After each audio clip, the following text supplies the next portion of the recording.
When investigators later tried to reconstruct how this case unfolded, they reached a troubling conclusion. The most dangerous part of this story was not what happened in secret. It was what appeared completely normal. From a psychological perspective, this case would challenge long-held assumptions about criminal behavior. It would force experts to confront a reality they were not fully prepared for. Some individuals do not escalate visibly. They do not spiral publicly. They hide behind routines that look indistinguishable from ordinary life. This story begins there. Israel Keyes was born in the late 1970s and raised far from what most people would recognize as a conventional American childhood.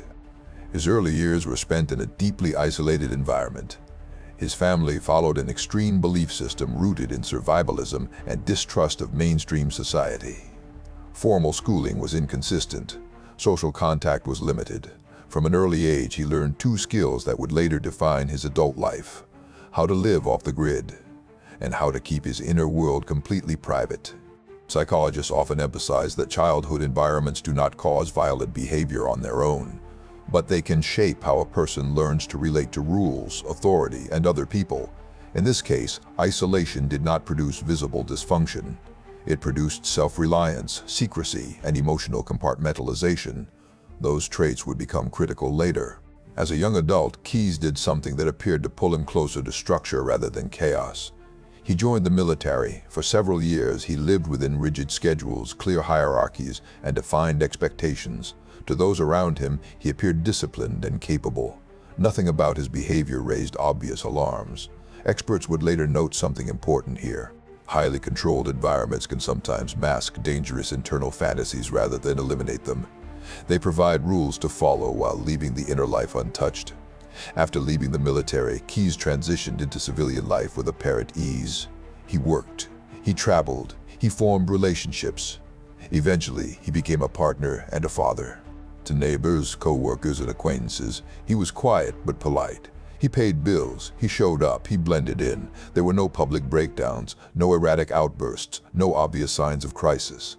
This is where the story becomes deeply uncomfortable. From a behavioral standpoint, Keyes did not fit the patterns investigators are trained to recognize.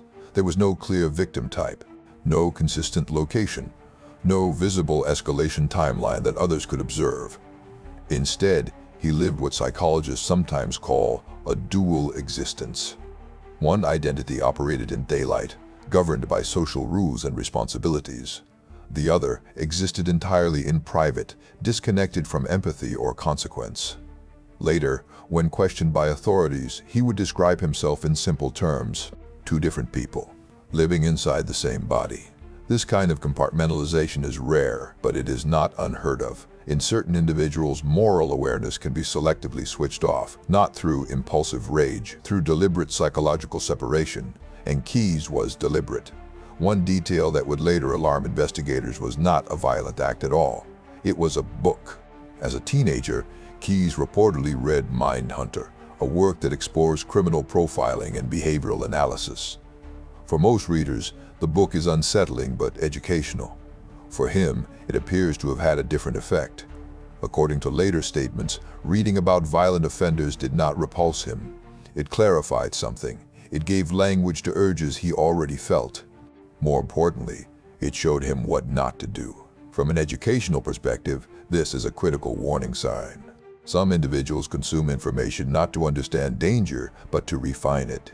They study systems the way others study exams, looking for weaknesses. Keyes would later demonstrate an unusual awareness of investigative methods. He understood patterns, and more importantly, he understood how investigators search for them. So he avoided patterns altogether. By his early 30s, Keyes had established a life that appeared stable by every external measure. He lived in Alaska for a period. He ran a small construction business. He traveled frequently, which did not seem unusual given his work history and military background. Travel, in fact, became a defining feature of his lifestyle. Flights, rental cars, long drives across unfamiliar terrain. To friends and family, this looked like restlessness or wanderlust. To investigators, years later, it would look like something else entirely. What made this behavior especially difficult to detect was its patience. Nothing was rushed. Nothing was impulsive. Psychologists often distinguish between reactive violence and planned behavior. Reactive violence erupts. Planned behavior waits. Keyes waited. Another detail seemed mundane at the time. He frequently visited large hardware stores, places like Home Depot, buckets, tools, supplies. There is nothing suspicious about a contractor buying equipment. There is nothing unusual about someone purchasing items months or even years before they are needed. This is what allowed his actions to remain invisible. Later, investigators would learn that these purchases were part of long-term preparation. But at the time, they blended seamlessly into the background noise of everyday life. This case would later be used in training discussions to illustrate a chilling point. Danger does not always announce itself. Sometimes it hides inside ordinary errands. Keyes also committed non-violent crimes during this period. Robberies, burglaries, financial offenses spread across multiple states. From a criminal psychology standpoint, these acts served multiple purposes. They provided money, they tested risk boundaries, and they reinforced a sense of control. Importantly, they also created noise. When crimes occur across jurisdictions with no obvious connection, they rarely get linked. Different police departments, different timelines, different assumptions. This fragmentation would later slow efforts to see the full picture. By the time investigators would finally focus on Keyes, he had already lived 2 decades as an invisible presence. A person who understood systems well enough to stay beneath their thresholds. A person who avoided emotional displays. A person who did not seek recognition. Experts would later emphasize that this lack of attention-seeking separated him from many offenders. There were no taunts, no messages to the media, no desire to be known. Instead, there was silence. And silence is difficult to investigate. What makes this chapter especially important is not what it reveals, but what it hides. At this stage of the story, nothing has visibly gone wrong. No alarms have sounded. No warnings have been issued. This is intentional. Because the most critical lesson of this case is not about violence itself. It is about how easily a carefully constructed life can conceal extreme harm. Later, experts would look back and identify missed opportunities. But those insights only exist in hindsight. At the time, there was nothing concrete to act on. And that is precisely why this case would leave such a lasting mark on modern investigative psychology. But everything changed with one disappearance. One event that broke through the careful separation. One moment that forced investigators to look closer, and when they did, they uncovered something they had never encountered before. By the time investigators began to understand what they were dealing with, the damage had already stretched across years. Multiple states, dozens of long drives, airports, highways, rental cars, and anonymous motel rooms. From the outside, none of it connected. This is what made the next phase of this case so difficult to untangle. There was no single crime scene, no geographic cluster, no victim profile to analyze. From a law enforcement perspective, this was the absence investigators fear most. A person who commits harm without repetition that can be measured. Keyes' movements followed a deliberate rhythm. He would purchase a one-way plane ticket to a major city.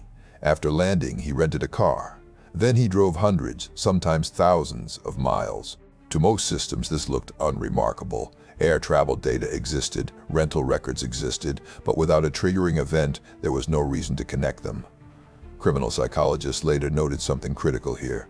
Randomness can be a strategy. When behavior appears disorganized, it can actually be highly controlled. Keyes avoided familiarity. He avoided comfort zones. And most importantly, he avoided predictability. During these trips, he sometimes stopped in remote areas, wooded locations, rural stretches far from towns, places few people would remember. Years earlier, he had buried equipment in these locations, supplies stored in sealed containers, placed long before they were ever needed. No digital records, no written maps, only memory. From an investigative standpoint, this created a near impossible problem. There was no trail to follow because the preparation itself left almost no trace. Experts would later point out that most offenders prepare shortly before acting. Preparation leaves clues. Last-minute purchases, online searches, phone activity. Keyes reversed that timeline. Preparation came years in advance. Another element further complicated detection. The people he targeted appeared to share nothing in common. Different ages, different backgrounds, different locations. This violated one of the foundational assumptions of behavioral profiling. that offenders repeat what works for them. In this case, repetition existed only at a conceptual level: control, isolation, opportunity. Everything else changed. This forced investigators to confront an uncomfortable reality. Profiling relies on patterns. When someone deliberately avoids patterns, traditional tools begin to fail. Financial crimes also played a role during this period. Keyes committed robberies and burglaries across multiple regions. These crimes funded his travel and allowed him to remain mobile. From a systems perspective, this mattered more than it first appeared. Financial crimes are often investigated separately from violent offenses. Different units, different databases, different priorities. This separation helped preserve his anonymity. Psychologists later suggested that these crimes served a psychological function as well. They reinforced a sense of competence. They rewarded risk-taking. They confirmed his belief that systems could be exploited. Each success strengthened his confidence. One of the few cases later connected to this pattern involved a couple from Vermont. Bill and Lorraine Currier disappeared suddenly from their home in 2011. At the time, there was no obvious suspect, no signs that pointed clearly in any direction. Their disappearance joined a long list of unresolved cases that quietly accumulate over time. Years later, investigators would learn that this event was not spontaneous. It had been planned long before the couple was even known to him. This detail would profoundly disturb those reviewing the case. It demonstrated that intent did not depend on personal grievance, only opportunity. From an educational standpoint, this phase of the story highlights a key lesson. Danger is not always driven by emotion. Sometimes it is driven by logistics. Keyes treated these acts as projects. He scheduled them around work and family life. He separated them from his daily responsibilities. This level of compartmentalization is rare, but it is not impossible. And it is extraordinarily difficult to detect. By early 2012, however, something changed. Not in his methods, in his circumstances. A single event disrupted the careful balance he had maintained for years. An act that generated attention he could not fully control. An outcome that created records investigators could finally follow. That event centered on an 18-year-old woman in Alaska. Her name was Samantha Koenig. By the time law enforcement realized this case was different, the investigation was already under pressure. There was urgency, there were limited answers, and there was a growing sense that time mattered more than usual. Samantha Koenig disappeared from Anchorage, Alaska in early 2012. She was 18 years old. She worked alone at a small roadside coffee stand. It was a routine shift, one she had worked many times before. From the outside, nothing seemed immediately unusual. No obvious disturbance, no immediate suspect. But unlike so many earlier cases, this one produced something investigators could follow. Money. Shortly after her disappearance, her family received a demand for funds. The communication was controlled and deliberate. It included proof meant to suggest she was still alive. From an investigative standpoint, this shifted everything. Financial demands create records, bank transactions leave trails, and trails can be analyzed across jurisdictions. Authorities monitored the account activity closely. Withdrawals began appearing far from Alaska, different states, different machines. A pattern finally emerged, not in behavior toward people, but in movement through systems. This is where modern investigation succeeded, where profiling alone could not. Analysts began mapping the withdrawals, dates, locations, distances. The picture that formed was unsettling but clear. Whoever was responsible was traveling extensively. They were comfortable crossing state lines. They were methodical. Eventually, this trail led to a restaurant in eastern Texas. Inside, a man sat alone, eating calmly. When authorities approached him, there was no resistance, no outburst, no visible panic. This composure would become a recurring theme. The man was identified as Israel Keyes.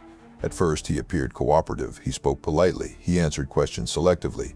But it quickly became clear that he was controlling the flow of information. From a psychological standpoint, this behavior is significant. Some individuals do not confess to relieve guilt. They confess to maintain dominance. Keyes admitted to involvement in Samantha Koenig's disappearance and death, but he offered details slowly, strategically, sometimes withholding information that investigators desperately needed. This forced law enforcement into a delicate position. Push too hard, and he shut down. Offer incentives, and he dictated terms. As the scope of the case widened, the involvement of federal authorities became unavoidable. Specialists from the FBI Behavioral Analysis Unit reviewed the evidence and interview material. What they encountered was deeply unsettling. This was not someone acting on impulse. This was not someone driven by chaos or emotional collapse. This was someone who had studied the system carefully. Experts later described him as unusually disciplined. He understood how investigations work, he understood what information mattered, and he understood how to obscure it. This knowledge made him exceptionally difficult to assess. During interviews, he often spoke in abstract terms. He avoided emotional language. He framed his actions as separate from his identity. At one point, he made a statement that would later be quoted repeatedly, that no one truly knew him, that he was, in his words, two different people. From a forensic psychology perspective, this reinforced earlier conclusions. This was extreme compartmentalization, not denial, not confusion, a conscious division. Investigators slowly began linking him to additional cases, disappearances, unsolved deaths. Crime spread across multiple states and years. Each new connection raised the same troubling issue. How many more were there? Keyes admitted to some acts. He hinted at others. But he refused to provide full clarity. This created an ethical and strategic dilemma. How much cooperation should be negotiated, and at what cost? Ultimately, full answers never came. While in custody, Keyes died by his own actions. With that, the investigation lost its primary source of information. What remained were fragments, confessions without names, clues without locations, families without closure. From an educational standpoint, this moment marked a turning point. It demonstrated the limits of interrogation when an individual maintains psychological control until the end. When the legal process ended abruptly, investigators were left with an unusual kind of silence, not the silence of an unsolved case, but the silence of a case that could never be fully solved.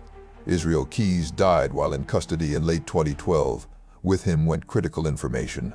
Names, locations, timelines. What remained was an incomplete map of harm that may never be finished. From a psychological standpoint, Keyes' death forced experts to focus less on facts and more on meaning. Why did this person operate the way he did? Why did traditional warning signs fail? And what, if anything, could be learned to prevent something similar in the future? One conclusion emerged quickly. This was not a case driven by impulse or emotional collapse. It was driven by control. Keyes demonstrated traits commonly associated with predatory behavior, but without the attention-seeking elements often present in similar offenders. There were no public statements, no attempts to shape a legacy, no desire to be known. Instead, there was contempt for others, for systems, for what he perceived as ordinary life. Experts reviewing his writings and interviews noted a consistent theme: superiority. He viewed himself as smarter than investigators, more disciplined than the people around him, capable of exploiting trust without consequence. From a forensic psychology perspective, this aligns with what is sometimes called instrumental aggression. Harm is not emotional. It is a means to an end. This distinction matters. Instrumental offenders are often more patient, more organized, and significantly harder to detect. Another disturbing aspect was his ability to separate roles completely. On the same days that serious crimes occurred, he attended family obligations, routine appointments, normal interactions. This duality is rare, but documented. It relies on extreme emotional compartmentalization.